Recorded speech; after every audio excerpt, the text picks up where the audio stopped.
Ito pa mga bossing ko, ang isa sa mga pinakamaganda na dapat ay meron po tayo mga bossing.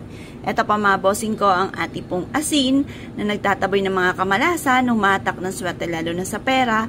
Tapos ito naman po mga bossing ko, ang 10 piso natin. Pinili ko po ito dahil mix na po mga bossing ko ang gold at saka silver.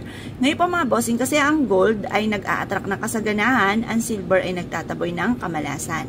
Hugasan muna natin mga bossing ko ang barya dahil kung sino-sino na po ang humawak ng mga barya mga bossing. Dahil baka may kumapit na dito na kamalasan.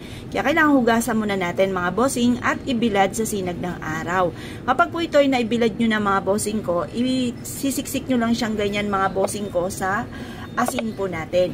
Ang asin mga bossing ko ay mabisang pang cleansing ng kapaligiran mga bossing. At ito namang ating barya ay para mabilis gumulong ang magandang kapalaran. Tingnan nyo po mga bossing ko ang aking asin.